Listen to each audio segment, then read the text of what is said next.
In the glamorous world of old Hollywood, Carole Lombard was a beloved actress known for her humor, beauty, and charm. From her early days as a talented actress to her reign as a leading lady during the golden age of cinema, she captivated audiences with her infectious laughter and magnetic presence.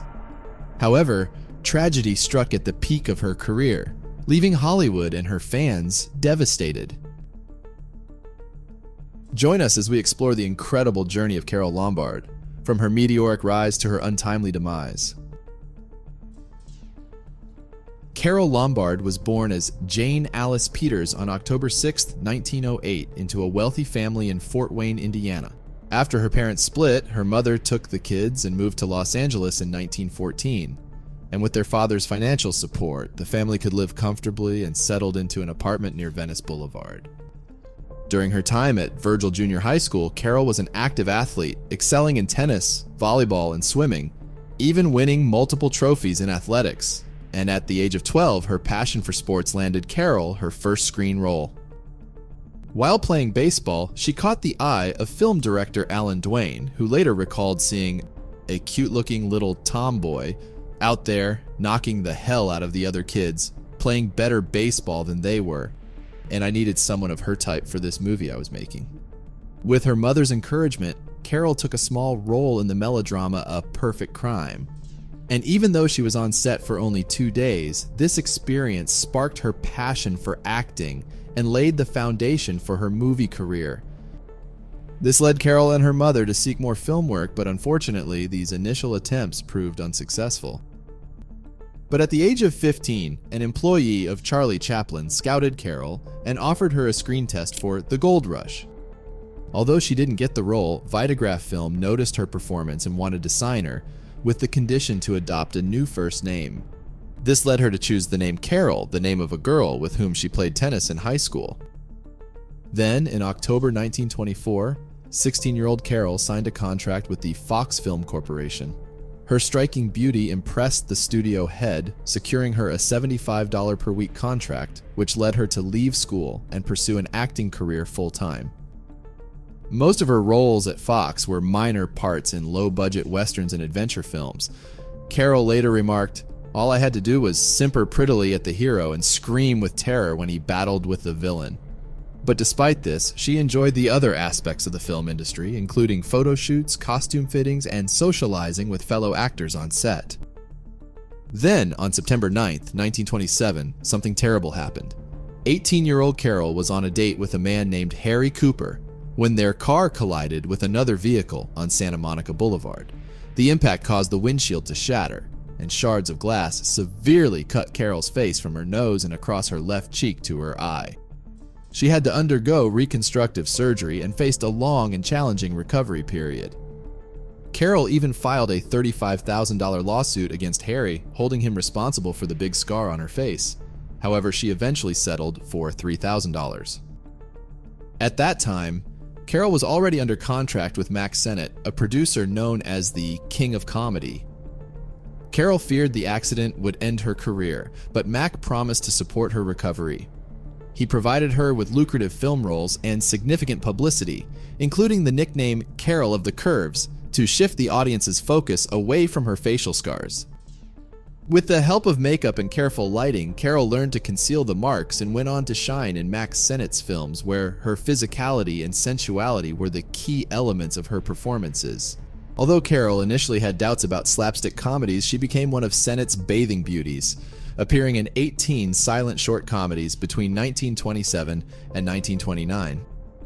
Reflecting on her time with Sennett in 1940, she described these years as the turning point of her acting career. But Carole's big breakthrough came with the film 20th Century in 1934, where she starred alongside John Barrymore. At first, Carole was intimidated by working with such a big star, and it wasn't until the director threatened to fire her that Carole let her fiery personality shine through on screen. This film established her status as a leading comic actress of the 1930s, showcasing her unique blend of sophisticated glamour and bold audacity. 20th Century was the first of 4 comedies for which she is best known, including My Man Godfrey, Nothing Sacred, and To Be or Not to Be. Then, at a Hollywood party in early 1936, Carole reconnected with Clark Gable, who is best known for his role in Gone with the Wind. The two had initially met during the filming of No Man of Her Own in 1932, but despite having filmed a lot of intimate love scenes together, it wasn't until this party that their romantic spark truly ignited. The two soon purchased a 20-acre ranch in Encino, California, where they kept barnyard animals and enjoyed hunting trips. Eager to start a family, Carole faced heartbreak with 2 miscarriages and numerous unsuccessful visits to fertility specialists, ultimately finding out she was unable to have children. By 1937, Carole had become one of Hollywood's most popular actresses and the highest-paid star in Hollywood, thanks to a deal with Paramount that earned her $450,000, more than 5 times the salary of the U.S. president at the time.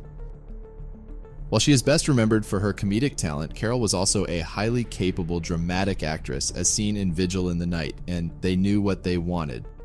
What is your favorite Carole Lombard movie? Let us know in the comments below. In January 1942, Carole was at the peak of her career, but then tragedy struck. After the U.S. entered World War II, Carole visited her home state of Indiana to support a war bond rally. A war bond is a form of government debt that's used to finance military operations during wartime, allowing citizens to support the war effort financially. Along with her mother, Bessie Peters, Carole worked at a table in the Indiana State House, where those who pledged for defense bonds received receipts with her printed autograph and photograph. In one evening, Carole managed to sell over $2.1 million worth of war bonds, a huge success. Then, after a brief reception at the governor's mansion, Carole attended a concert and rally at the Cadle Tabernacle. The final footage of Carole captures her leading the crowd, urging them to cheer loud enough to be heard in Tokyo and Berlin. A rousing cheer that will be heard in Berlin and Tokyo.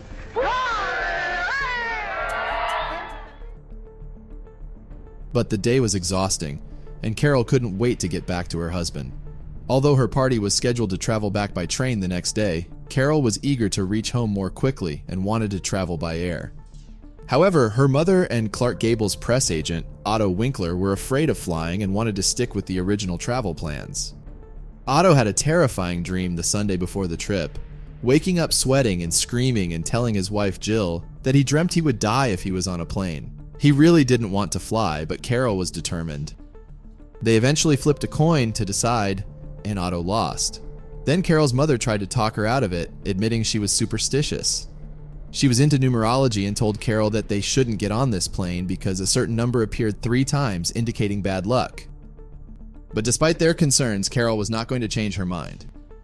So in the early morning hours of January 16th, 1942, Carole, her mother, and Otto boarded a Transcontinental and Western Air twin-engine Douglas DC-3382 with registration number NC-1946 for a scheduled domestic flight from New York to California, with several stopovers. Upon arriving in Albuquerque, the 3rd stopover of the flight, Carole and her companions were asked to give up their seats to make room for 15 U.S. Army Air Corps personnel flying to California, as they should get priority due to the ongoing war. However, Carole was very persuasive and insisted on continuing the flight, arguing that she had sacrificed a lot already to raise money for war bonds. She convinced the station agent to let her group reboard the plane, and a few other passengers, including violinist Joseph Szigeti, were removed instead. Furthermore, the original flight crew was replaced by a new crew, and due to the higher passenger load and forecast headwinds, a refueling stop was planned at Winslow, Arizona. However, once in the air, the new captain decided to skip the Winslow stop and proceed directly to Las Vegas. After refueling in Las Vegas, TWA Flight 3 took off again at 7:07 p.m. on a clear, moonless night for its final leg to Burbank. Carole's already terrified mother and her husband's manager, Otto, clutched each other's hands, their thoughts filled with anticipation of finally reaching home. But just 15 minutes later, their hopes turned to horror. The plane, flying 32 miles southwest of the Las Vegas airport and nearly 7 miles off course, met with disaster. Before the pilots could do anything, the plane crashed into Double Up Peak on Potosi Mountain, striking at an altitude of 7,770 feet, about 80 feet below the cliff's top and 730 feet below the summit. The impact was devastating. The crash left behind a scene of destruction with twisted metal and shattered lives scattered across the mountainside. All 22 people aboard, including Carole Lombard, her mother, Otto Winkler, and 15 U.S. Army soldiers, were killed instantly. 33-year-old Carole Lombard, who had just raised millions for the war effort, was gone. President Roosevelt later called her Hollywood's first casualty of World War II. Meanwhile, Clark Gable had just endured a week apart from Carole Lombard, their longest separation since they fell in love in 1936. Waiting eagerly for Carole at the airport, Clark was instead met with devastating news. Carole's plane had crashed near Table Mountain, Nevada, killing all 22 people on board, including his close friend Otto and Carole's mother. But despite reports that everyone on board was presumed dead, Clark insisted on flying to the crash site, refusing to believe it was true. Once in Las Vegas, he pressed to join the search, ignoring warnings about the dangerous terrain. But the search confirmed the worst. The plane was wrecked, and all aboard were dead. Dressed in a somber suit and dark sunglasses, Clark Gable had to be restrained from seeing Carole's body. She wouldn't want it, journalist Adela Rogers advised him. There wasn't much left to autopsy, and Carole's remains were identified by a diamond and ruby clip that Clark had given her as a Christmas gift, their last one together. Shortly after the accident, Clark joined the United States Army Air Forces, seeking a way to cope with the grief of losing the love of his life. He later attended the launch of the SS Carole Lombard on January 15, 1944, the 2-year anniversary of Carole's war bond drive. The ship went on to rescue hundreds of survivors from sunken ships in the Pacific, returning them to safety. After the accident, the Civil Aeronautics Board launched a detailed investigation. Eyewitness and other evidence suggested that Flight 3 deviated 10 degrees to the right of the designated airway after leaving Las Vegas, leading it into high terrain above its 8,000-foot altitude. This suggested that the crew likely didn't use radio navigation to stay on the designated airway, which would have kept them clear of obstacles. Instead, they seemed to rely on a compass heading. Visibility was generally good, but navigating in the winter darkness made things difficult. Additionally, to guard against potential Japanese bomber threats during World War II, safety beacons that normally guided night flights were turned off. This left the pilots of TWA Flight 3 without crucial visual warnings of the mountains in their path. However, it was noted that one important beacon was functioning normally. A key piece of evidence was the flight plan form filled out by the first officer in Albuquerque, which listed an outbound magnetic course from Las Vegas as 218 degrees. This form was not signed by the captain, despite a company requirement to do so. The course of 218 degrees, flown at 8,000 feet, was below the terrain in that area, indicating a possible error. The CAB speculated that the crew mistakenly used the Boulder City outbound course of 218 degrees, a route they were familiar with, instead of the correct Las Vegas course. The CAB's final report stated the probable cause of the crash as follows. Upon the basis of the foregoing findings and of the entire record available at this time, we find that the probable cause of the accident to aircraft NC-1946 on January 16, 1942, was the failure of the captain after departure from Las Vegas to follow the proper course by making use of the navigational facilities available to him. In 1962, Jill Winkler Rath, the widow of Otto Winkler, filed a $100,000 lawsuit against Clark Gable's $2 million estate over Otto's death. Jill claimed that Clark had promised to provide her financial support if she refrained from suing the airline. Jill later discovered that Clark settled his own claim against the airline for just $10 because he did not want to repeat his grief in court, and he ultimately did not include any financial aid for her in his will.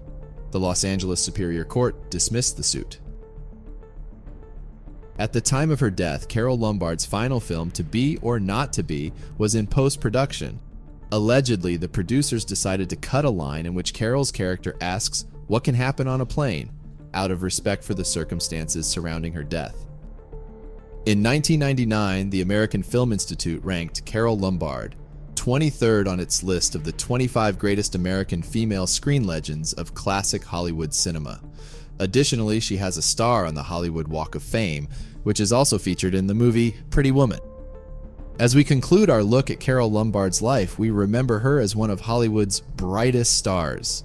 She remains a beloved icon of Hollywood's golden age, remembered for her wit, beauty, and the timeless appeal of her films. It's sad to think about the potential success she might have had if not for that tragic night in January 1942.